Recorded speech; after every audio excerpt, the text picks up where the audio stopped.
दशहरा पर्व पर राजधानी लखनऊ में भव्य आयोजन होगा।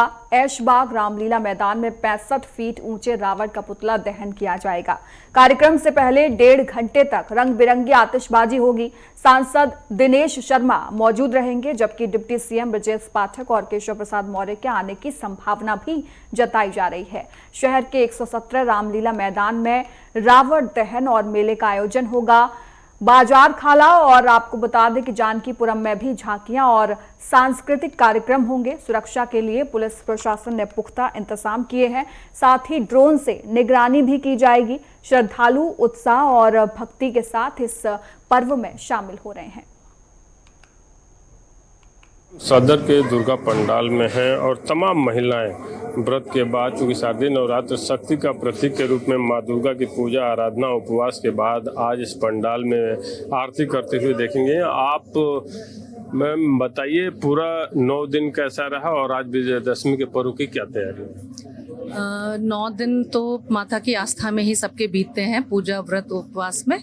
और हम लोगों की जो बंगालियों की जो पूजा शुरू होती है वो षष्ठी से शुरू होती है और षष्ठी में एक अलग से कलश स्थापना होती है और सप्तमी सुबह से जो मेन पंडाल में जो भीड़ और लोगों का आना जाना सब शुरू होता है, पूजा शुरू हो जाती है। और दशमी के दिन आज जो है स्पेशल एक पूजा होती है, अभी पंडित जी वो पूजा करेंगे। इसके विधि विधान बहुत लंबे चौड़े हैं। उसके बाद ही माँ दुर्गा का सिंदूर का सब लोग, सारी सुहागनें माँ दुर्गा को सिंदूर और मीठा मीठा खिला करके उसके बाद विसर्जन के लिए हम लोग प्रोसेस करेंगे। शक्ति के प्रतीक रूप में माँ दुर्गा के रूप को जाना जाता है और आप लोग भी कहीं न कहीं शक्ति के प्रतीक में एक महिला नारी के रूप में आप लोग हैं। माँ दुर्गा की शक्ति के बारे में क्या कहें? माँ दुर्गा की शक्ति के बारे में क्या बताएं, क्योंकि वो ऑलरेडी इतनी ज़्यादा शक्तिमान है कि उनके बारे में बताना हमारे बस की बात नहीं है। बाकी वो अपना आशीर्वाद हम लोगों पे बनाए रखें, बस यही चाहते हैं। आज अब प्रतिमा विसर्जन हो जाएगा और प्रतिमा विसर्जन के बाद किस तरह की मायूसी फिर होती है आप लोगों की? बहुत दुखद लगता है, क्योंकि जो आप इतने दिनों से इनकी सेवा सत्कार कर रहे होते हैं और अचानक से उनको जब विसर्जित किया जाता है तो बहुत ही ज़्यादा दुख होता है। वो हम एक्सप्लेन ही नहीं कर पाएंगे, मतलब कि आंखों से आंसू तो कंटिन्यू बहते ही रहते हैं।